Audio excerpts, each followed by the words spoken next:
Hi, I'm Derek Palmaville, and this is AHIT Biography.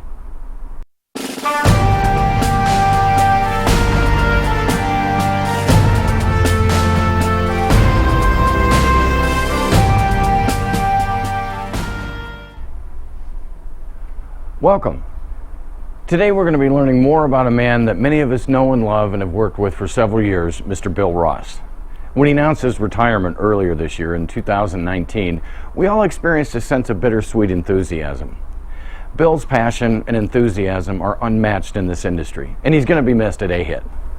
When I first met Bill Ross, I was only teaching the last day of the 7-day AHIT course and covering the marketing curriculum. Within minutes of meeting him, I knew he was the real deal and that I could learn a lot from him. So please join me today in celebrating his life, career, and the passion that he has for his students as AHIT Biography explores everyone's favorite uncle who influenced so many lives and careers over the years with his unique blend of no-nonsense wit, style, and Midwestern charm. We recently met up with Bill and his lovely wife Rosemary for dinner in their hometown of Memphis, Tennessee. After several weeks of planning with colleagues at AHIT and even a last-minute cancellation several days earlier, we finally got together to celebrate Bill's retirement in style at a restaurant in downtown Memphis. Rosemary was instrumental in getting Bill to the restaurant without him knowing why they were going. The look on Bill's face when he saw and recognized us was priceless, and I knew we were in for a fun evening with a wonderful couple. I was just thinking of everything, and so I decided I can't send emails to him the pictures because you would see them. You know when I told him why I was looking for these pictures? Why? Because I told him that whenever he died, that I wanted a group of pictures. I wanted to go ahead and prepare, and then I wanted these pictures. I can't believe she could pull something off that good. I never caught on. I said, why are we going there? She said, well, I got a ticket or something, she said. He was born William Martin Ross to Harold and Lucille Ross in 1942 in a rural community north of Madison, Wisconsin called Portage. Portage, Wisconsin, about central Wisconsin, about 40 miles north of Madison. Yeah, all farm country. Bill's childhood was a struggle, to say the least. His parents were alcoholics, and it was common for them to sleep in the car when they couldn't afford a suitable place to live. When Bill was only 6, his dad was sentenced to 2 years in prison for check forgery. Lucille packed up the kids and moved to California with a new man, and they were on the road for 7 years. Bill didn't see his dad again until he was 15 years old. That's the only picture of me that I have of. Mm-hmm. Really? My parents were alcoholics, so we never had nothing. This man lived in a car. I remember you A lot telling of me his that. days. What? Lived in a car a lot of your life. Sometimes we slept along the highway. Now, from another perspective, his childhood education was in the old-fashioned true American style.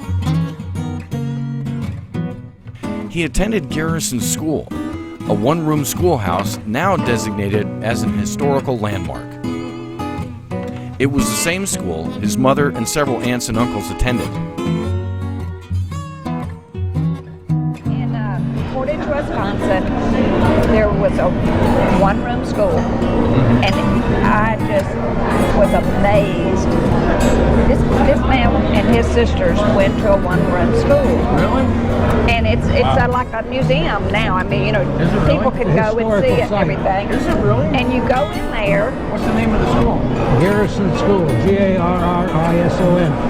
Garrison School. The Indians, when they fought the Indians, Yeah.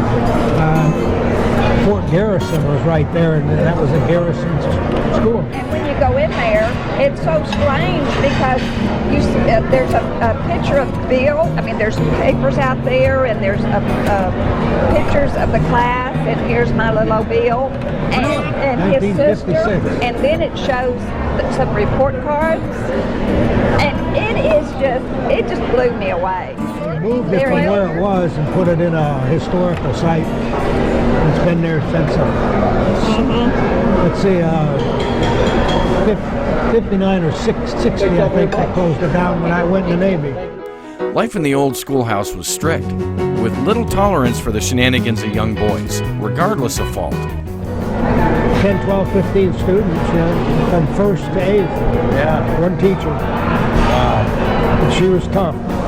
I'll bet. Yeah. She slapped me across the face one time. I like to went across the room. What'd she slap you for? We were practicing, there was a curtain up.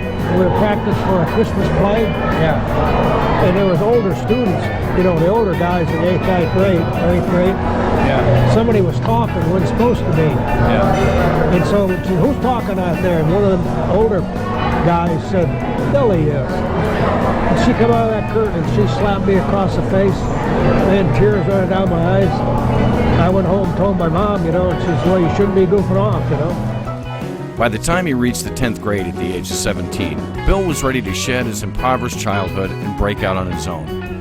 Obtaining his mother's permission on the forms and on the advice of a cousin, Bill dropped out of high school and joined the Navy. I quit in the 10th grade and joined the Navy. Well, I was 17, so I had to have my mother's signature. Yeah. And then, so I promised I was never going to go live in Wisconsin again.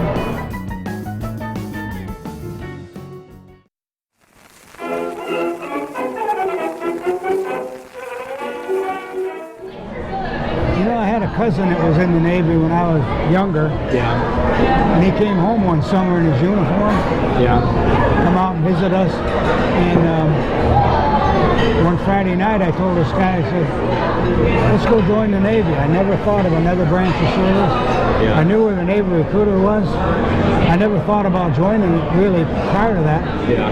But when the time came, it was up in my head.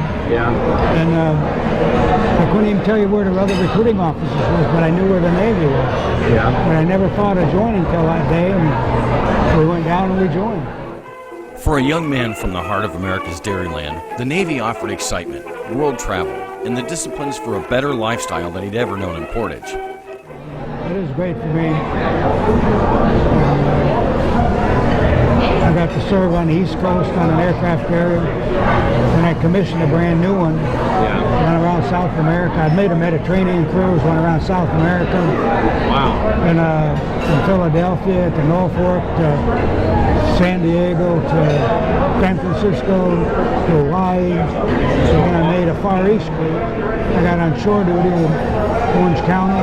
Yeah. 6 months in Mediterranean, about 4 months around South America, I think it was, and then I made a 7-month cruise over the Far East. I couldn't resist asking Bill if the Mediterranean was all it was cracked up to be. It was then. Exciting ports awaited him as he traveled to Africa, the Mediterranean, and just about every port on the east and west coast of the United States.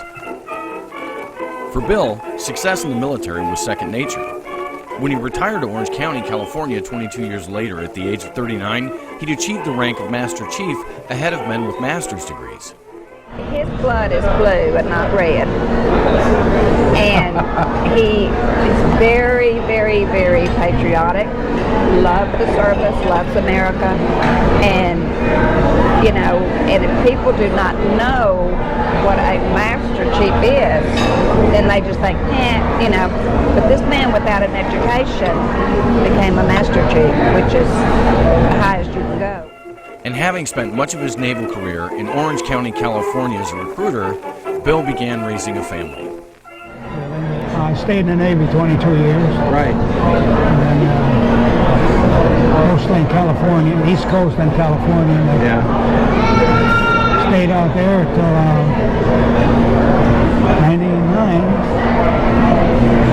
97.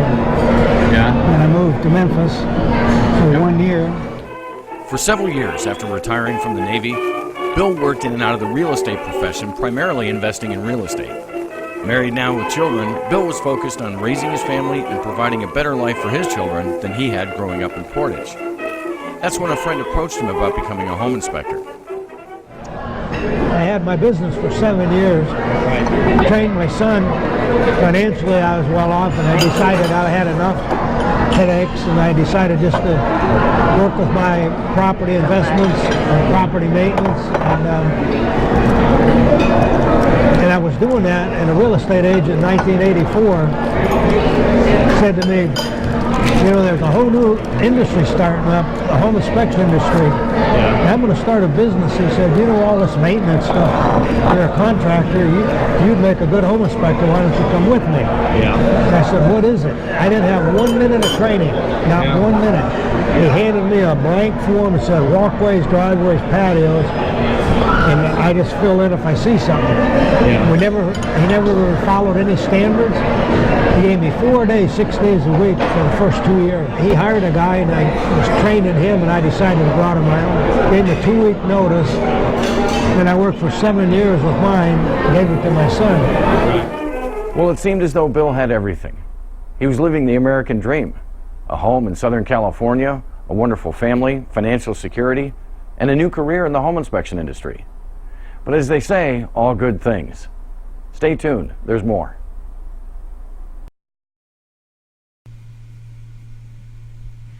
And now, a word from our sponsor.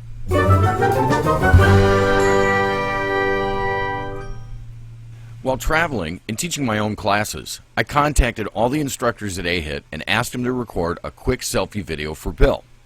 Even with their busy schedules, a few of the guys managed to squeeze out a couple of minutes to record a quick greeting for him. The first one I showed him at dinner was from Chris Geldson in Colorado. Hi, Bill. Hey, happy retirement. Say, I just thought I'd give you a little video, and I know Derek's going to be there sharing a dinner with you. I'm insanely jealous that I can't be there also, but at some point in time I will be. And just wanted to think back to when I first met you up in Minnesota, and the good time we had up there in your class. And I got to tell you, I had a passion for this industry before I got to that class, but after about 5 minutes and we're sitting down and looking at the inspector porn, I was even more addicted. I realized that somebody like yourself that could be involved in this industry for so very long and have that much of a love for it, I was all in, and I thank you so much for that. So many other little stories. Dinner that night at the Chinese food, eating food when you went off to wash your hands and came back with a whole stack of chopsticks. Good times. But hope to see you before too long, buddy. And just wanted to send this off before my timeline was dead for Derek. But happy retirement, and we miss you out in the field. Would love to teach with you someday, but I totally understand. And blessings to you, blessings to your family. We'll talk to you soon. Bye-bye. Were you able to hear it okay? Yeah. That's Chris. That's my buddy up in Denver. Bill was thrilled to hear from his colleagues like this, and it was a real treat to be the one to share it all. And there's more of these videos coming up, so stay with us. Stay tuned for more heartfelt messages from colleagues and Bill's emotional responses.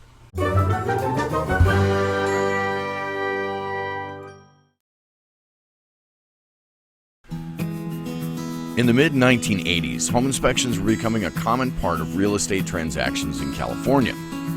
As with his other career pursuits, Bill found success in the home inspection industry. He soon found himself helping to form the Orange County chapter of CREA and voted Trainer of the Year twice by the National Association of Home Inspectors.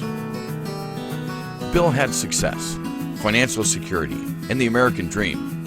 But a nasty divorce changed all that, and he was looking at starting over on his own. So in 1997, Bill made a change. Our next door is called Service Master. Oh, yeah? Amerispec was owned by Service Master. Oh, okay. They just bought this building next door. It's huge. They put their headquarters there. Oh, okay. I didn't know that. So they were sold. Service Master bought them. Right. I was the only instructor, so I was divorced, living in my apartment, and I said, well, I'll go back for 1 year. Right. And then I'm going back home. As far as he was concerned, the job in Memphis was only going to last a year. Bill just wanted to teach others how to be successful without making the same mistakes he made. In his heart, he knew that proper instruction, as with any trade, was tantamount to early success in the home inspection industry. But as so many things go, the best laid plans of mice and men. So when I got here, one of the franchises I'd set up, I was pretty good friends with, and he said, I got this lady I'd like you to meet. And I said, nah, I'm not interested in ladies. I've been divorced about 5.5 years after 30 years. So after a couple weeks or less than a month, it's February, I decided to go out and meet her. And so I met her in February and married her in October. 22 great years. Bill took to his new career the same way he did everything in life. He has a no-nonsense attitude towards any task, and nothing is impossible when you put your mind to it and decide to succeed. Well, I worked for AmeriSpec for 7 years, and when they were sold, moved to Memphis, I was working here for 2 years, and I was the only national trainer in the United States and Canada. Really? Probably in the whole industry, full time. And I'd done it for 7 years with AmeriSpec. I'd do a class, and then I'd go to their home and spend 3 days with them, go out marketing, go out on inspections, make sure they were successful. With his success at AmeriSpec, Bill found himself a desired commodity.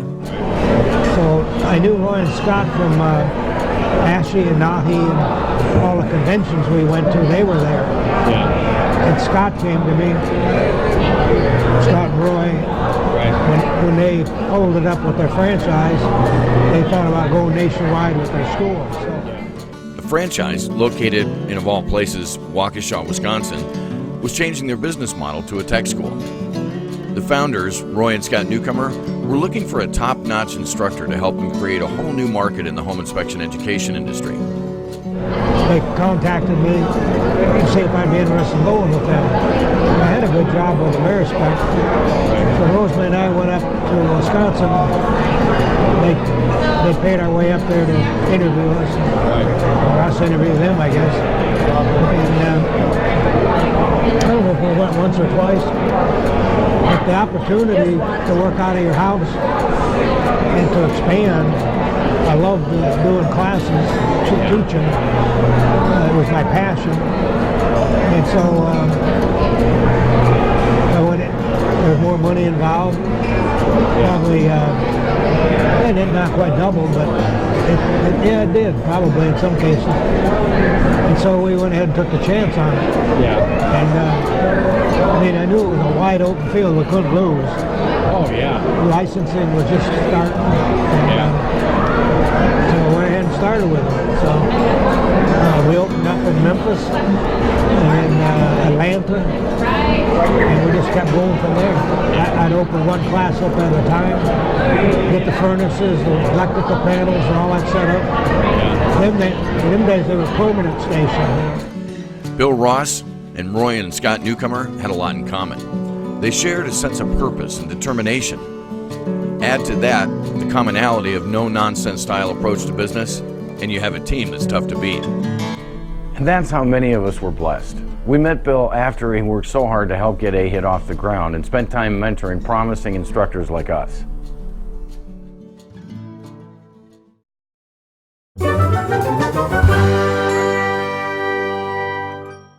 This episode of AHIT Biography is brought to you by... Hi, Bill Ross. Just wanted to thank you for everything you've done for me over the years and give you an attaboy. Wish I could be there. Love you, man. Stay tuned for more exciting action and drama.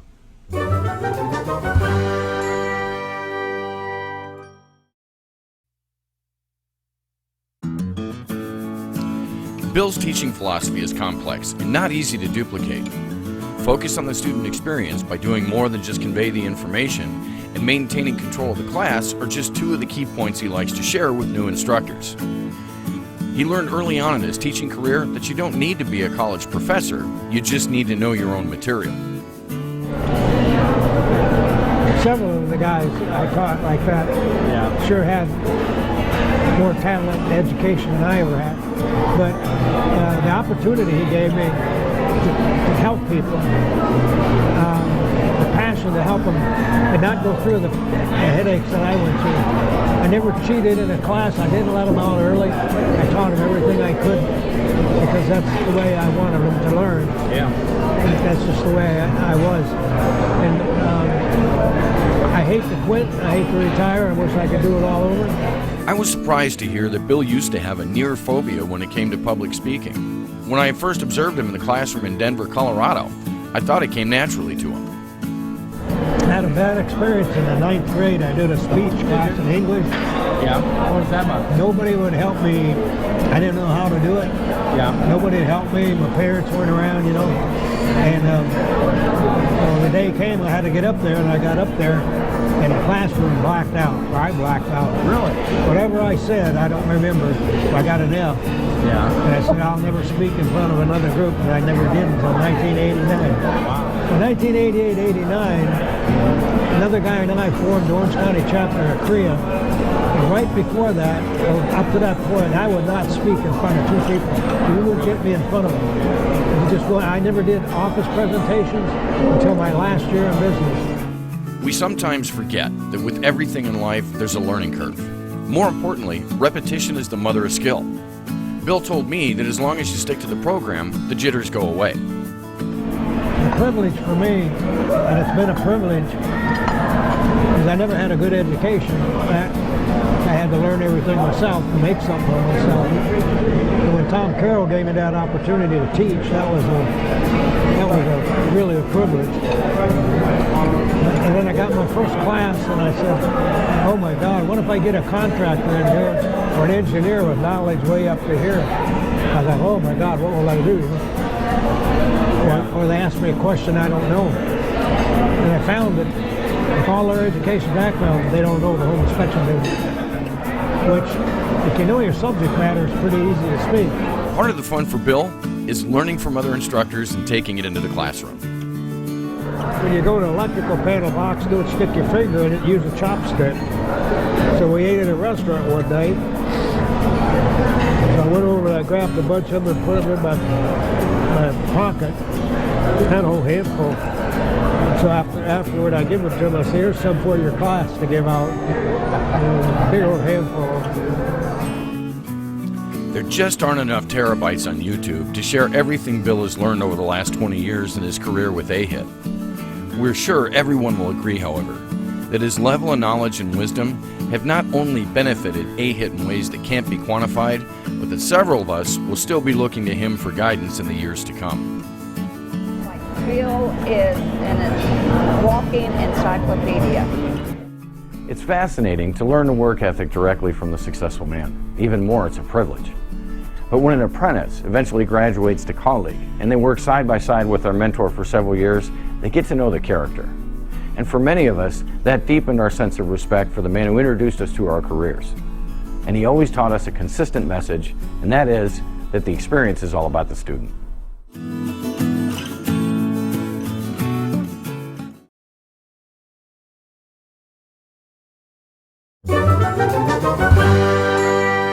Promotional consideration provided by Kyle Griffin here. I wanted to take the time while I'm here at home. Right across the river is LeClaire, Iowa. Standing here right next to the Mississippi River, thinking about you down there in Memphis. I hope that you're doing well. I wish I were there to be talking to you in person, but I personally wanted to thank you for everything that you have done for me. You were my field trainer in 2009 at a class in Chicago. You made a big difference in who I am and where I am.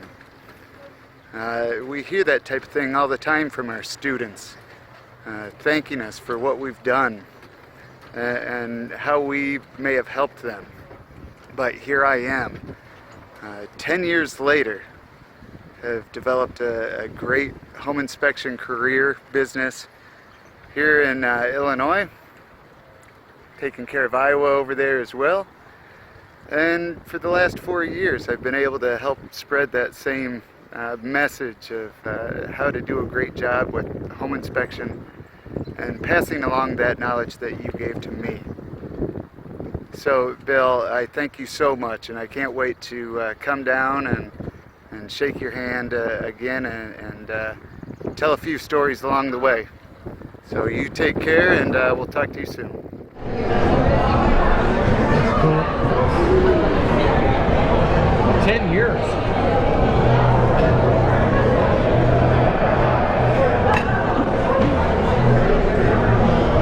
So you were the field trainer in his class?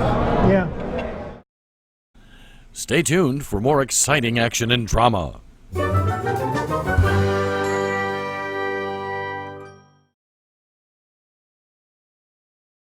Many of us spent several hours with Bill Ross at the dinner table after a long day of training students out in the field. And it was there that we learned so much about Bill, the Christian, the husband, the father, the teacher, that impacted us in ways that many of us still struggle to put into words. But nobody knows him better than his wife of the last 22 years, a true Southern belle, Miss Rosemary Ross. My whole family, all the women in my family say that their husbands should take lessons from Bill.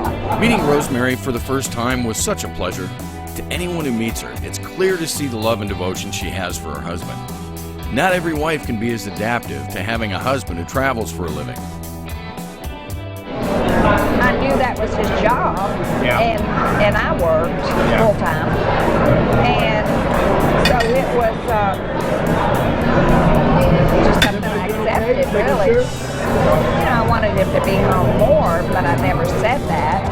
We just made it work with him traveling. But then again, it helps to have a husband who's equally devoted to his lovely wife. Well, he goes hunting up to Wisconsin once a year in November, and his sister's name is Rosemary also, and she said, I don't know why he comes. He stays on the phone, he calls you and says, well, I wonder what Rosemary's doing, and he looks so sad. I mean, with Bill, I'm telling you, I hit the jackpot, didn't I, honey? Huh? Didn't I hit the jackpot with you? When he's home, Bill is a regular man's man. He's hardworking, loves to hunt and fish, and work on household projects. And, you know, Bill's a good Christian man. I can never, ever remember picking up a sock, nothing.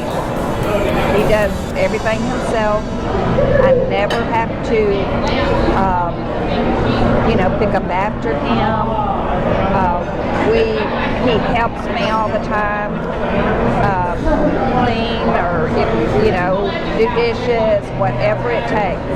Yeah. And you know, we get along very well. Yeah. We like the same things. One of my oldest daughter and I were talking, and she said, Mama, you really hit the jackpot with Bill. And, as the saying goes, behind every successful man, When people are married, I think that they should never forget that your spouse is also should be your best friend. Right. And it should always be, thank you, honey, for helping me. And don't say, oh, well, you know, and take advantage or just assume somebody. I cannot really tell y'all enough how wonderful Bill is. if there's a bright side to retirement, it's that Bill will not be short of family time to fill his days with. We have total together, we have 7 children and 21 grandchildren. Out of the 21, we have 3 great-grandchildren. Bill Ross had to retire this year in 2019 for health reasons. As you heard him say, he hates to retire. I did my best to console him by telling him this is God's way of telling him to slow down and reap what he's sown. But I could see it did little to comfort him. But isn't that the story of every successful man who impacts so many lives over the course of his own? Stay tuned. We still have more for you.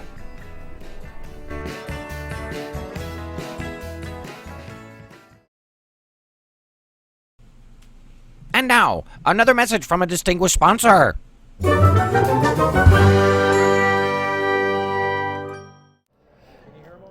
Hey, Bill. Hey, you know what? I'm gonna send this video, but I hope you don't mind. I just have to eat something. I have a Reuben, and I really love Reubens.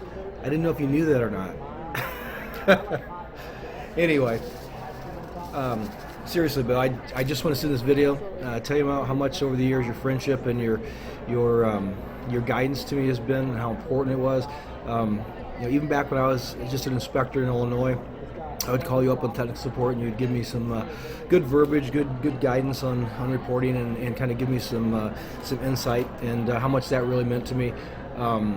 When I went to my very first training class and I was watching you teach, the passion you had to teach the students, the passion knowledge on to make them successful, I'll just never forget that. And I think one of the most important lessons in my career is what you gave me. I was sitting there at that first training class, and I had my PowerPoint book set out, and you took time for a break, and you walked over as I'm making some notes in my top PowerPoint book, and you just looked down at me and you said, "Jim, you know this. Just teach it."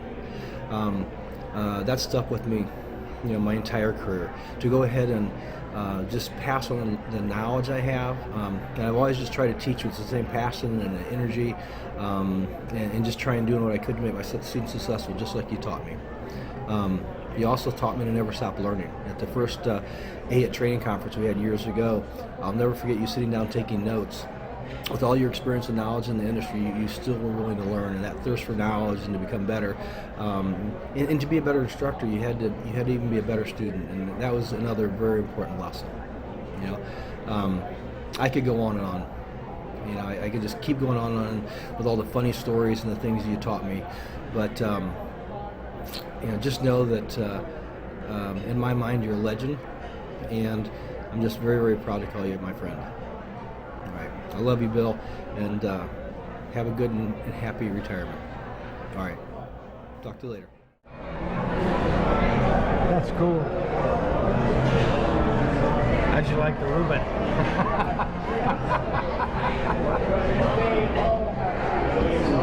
Yeah, we'll discuss that later. Stay tuned for the thrilling conclusion of tonight's episode.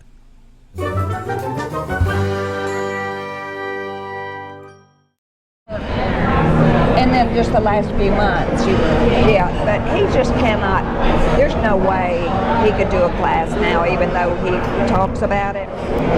There's no way he could even carry those huge the tools and all that stuff, So.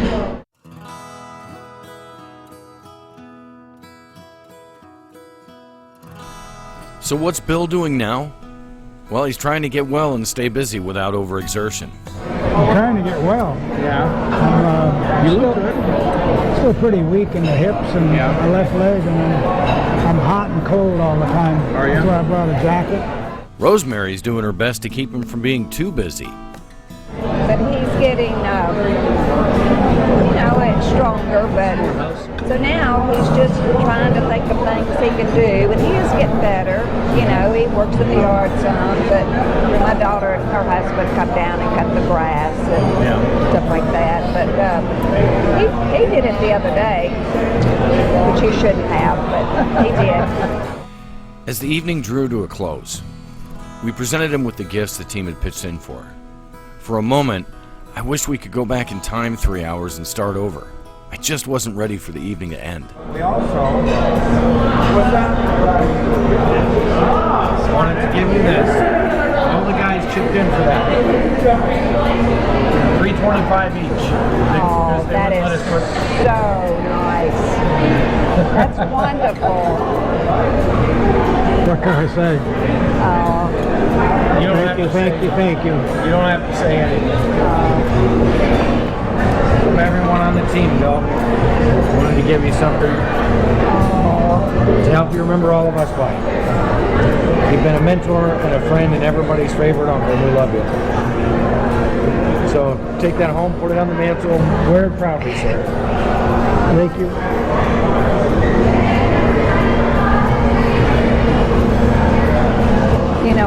He's been so upset because he kept saying, I can't believe no one called me from the company and said, how are you doing? Well, goodbye. or Yeah. anything. And I said, well, that's just the way it is It is, sometimes. and he put that on the I'll mantle. treasure that forever. He'll have that in his office. Good. I'm glad you like it. Beautiful. It is. So nice of y'all. We don't want you to forget us. Well, I'll never do that. Oh, you're my brothers. We all feel the same way. Yeah, it is. I just want to thank all the guys.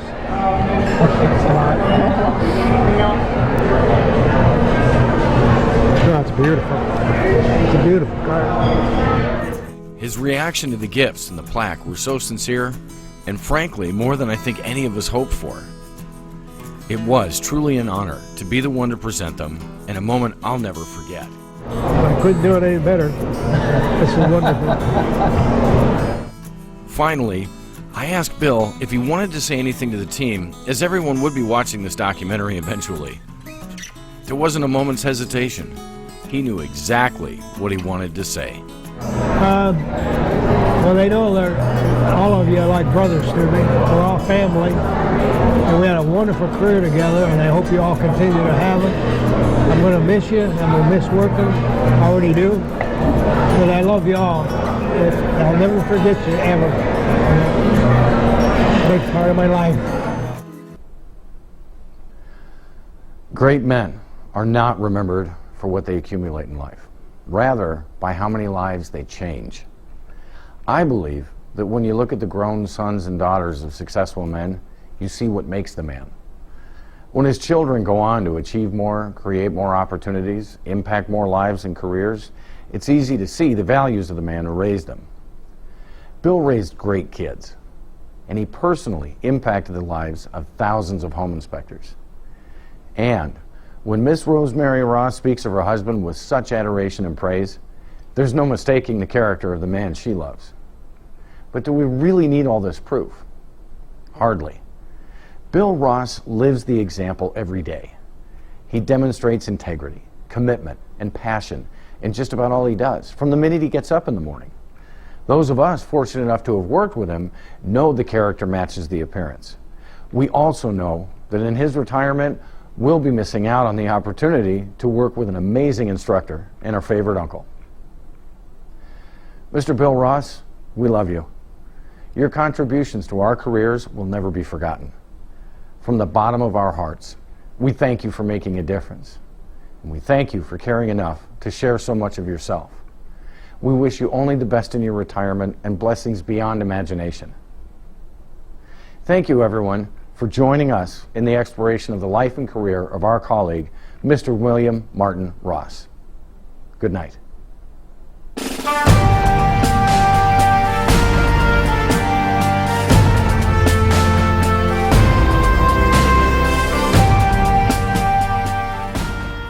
What kind of sandwich was that? What, the Reuben? A Reuben. Wasn't a Reuben dinner, but it sure was a good one, guys.